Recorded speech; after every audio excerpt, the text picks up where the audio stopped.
నిమిషం భరత్ గారు చెప్పాలి, మీరు మీ గెలుపు కోసం కాంగ్రెస్ ప్రయత్నిస్తుంది అని రవీంద్రరావు గారు అంటున్నారు, బీజేపీని గెలిపించడానికి బీఆర్ఎస్ ప్రయత్నం చేస్తుంది అని సీఎం రేవంత్ రెడ్డి గారు ఆల్రెడీ నిన్న మొన్న అన్ని సభల్లో అదే చెప్తున్నారు. ఇంతకీ నాగర్ కర్నూలులో మిమ్మల్ని గెలిపించడానికి కాంగ్రెస్ ప్రయత్నిస్తుందా, బీఆర్ఎస్ ప్రయత్నిస్తుందా? అక్కడ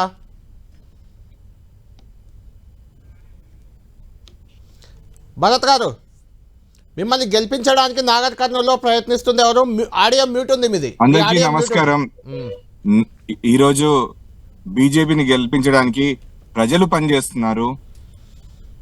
మరియు టిఆర్ఎస్ మరియు కాంగ్రెస్ పార్టీ నాయకులు కూడా బీజేపీ గెలిస్తేనే దేశంలో దేశ భద్రతను కాపాడడానికి ఇది ఒక మంచి అవకాశం అని ప్రజలందరూ కూడా భావిస్తున్నారు.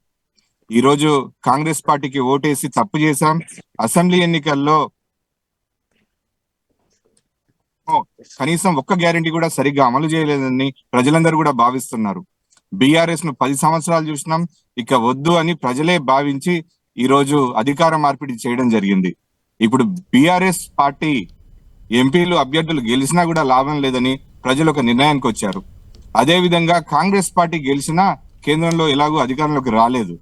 కాబట్టి ప్రభుత్వం ఎప్పుడైనా కేంద్ర ప్రభుత్వం బీజేపీ అయితే ఉంటేనే బాగుంటది. ప్రజలందరూ కూడా బీజేపీని ఆశీర్వదించి మరొకసారి మన ప్రాంత అభివృద్ధికి డైరెక్ట్ గా in contact with the central government అనే విధంగా ప్రజలు ఈ రోజు నిర్ణయం తీసుకోబోతున్నారు.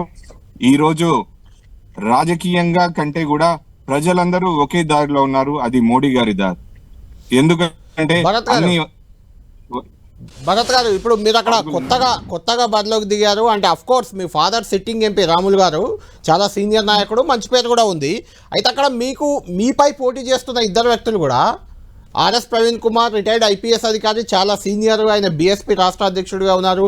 ఆయనకంటూ ఒక ఇమేజ్ ఉంది, ప్రత్యేక గుర్తింపు ఉంది, రాష్ట్ర స్థాయిలో ఉంది ఆయనకి. ఆయన సొంత నియోజకవర్గంలో అక్కడ పోటీ చేస్తున్నారు. అటు మల్లు రవి మనకు తెలుసు, సుదీర్ఘకాలం రాజకీయాల్లో ఉన్న వ్యక్తి, అధికార కాంగ్రెస్లో రేవంత్ రెడ్డికి చాలా సన్నిహితుడిగా ఉన్నారు. మీరు పోటీ చేస్తున్న నాగర్ కర్నూలే వాస్తవానికి రేవంత్ రెడ్డి సొంత నియోజకవర్గం కూడా. ఆ స్థానాన్ని గెలిపించుకోవడానికి చాలా ప్రయత్నం జరుగుతుంది. మీకు ఎలాంటి స్పందన వస్తుంది? మీరేం చేయబోతున్నారు? కొత్తగా తొలిసారి బరిలో దిగుతున్నారు కదా. ఆర్ఎస్ ప్రవీణ్ కుమార్ గారు రిటైర్డ్ ఐపీఎస్, ఒక పార్టీ రాష్ట్ర అధ్యక్షుడే, కానీ ఒక్క సీట్ కూడా గెలిపించలేని ఒక ఫెయిల్డ్ పొలిటీషియన్.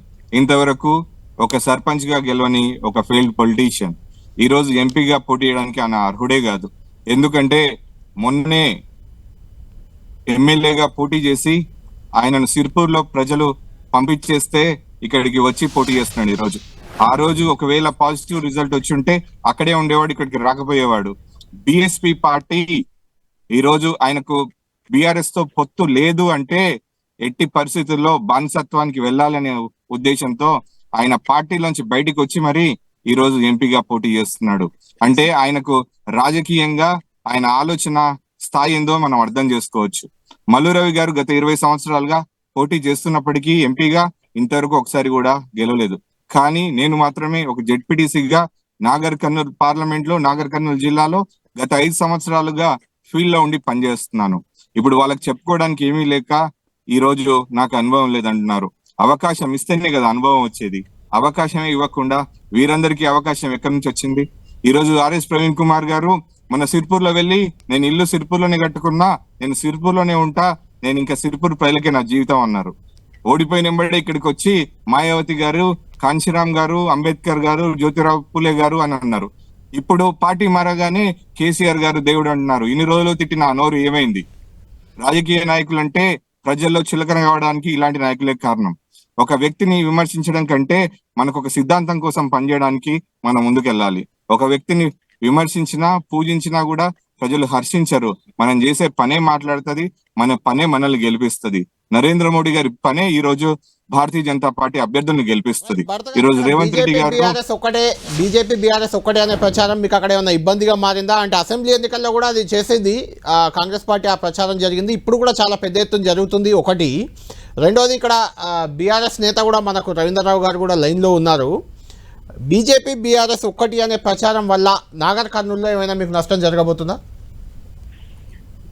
ఆ ప్రచారం వల్ల నిజంగా నష్టం కంటే కూడా బీఆర్ఎస్ నాయకులందరూ కూడా ఈసారి మోడీ గారికి వేయాలనుకున్నారు. ఎందుకంటే ఇది ఢిల్లీ ఎన్నికలు, రాష్ట్ర అంటే ప్రభుత్వ ఎన్నికలు అందుకే కాదు. బీఆర్ఎస్ సిట్టింగ్ రాష్ట్రంలో ఎంపీగా ఎవరిని ఉన్న గెలిపించినా కూడా సరైన లాభం భరత్ గారు, జరగదు. మోడీ అందుకే బీఆర్ఎస్ సిట్టింగ్ ఎంపీగా ఉన్న రాములు గారు బీజేపీలో చేరారా? అంటే బీఆర్ఎస్ వాళ్ళంతా బీజేపీకి వేద్దాం అనుకున్నారు కాబట్టి అప్పుడు లేదు ఆ పరిస్థితి. కానీ ఇక్కడ ఉన్న అవమాన భారంతో ఇక్కడ పరిస్థితుల్లో ఒక ఎంపీకి విలువ లేదు బీఆర్ఎస్ పార్టీలో.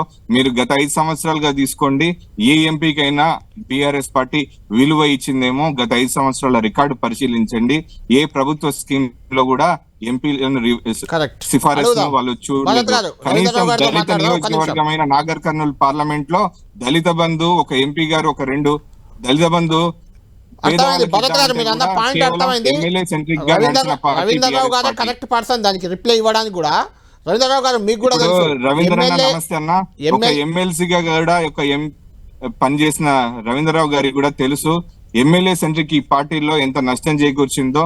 మేము కూడా కలిసే పనిచేసినాం. కానీ ఎమ్మెల్యే సెంట్రిక్ అభివృద్ధి పథకాలు బాగున్నప్పటికీ ఎమ్మెల్యే సెంట్రిక్ గా ఉండడం వల్ల నిజమైన రవీంద్రరావు అదే అడగబోతున్నాను. భరత్ గారు అదే అడుగుతున్నాను. రవీంద్రరావు గారు మీకు కూడా బాగా తెలుసు, ఇరుకునబెట్టింది.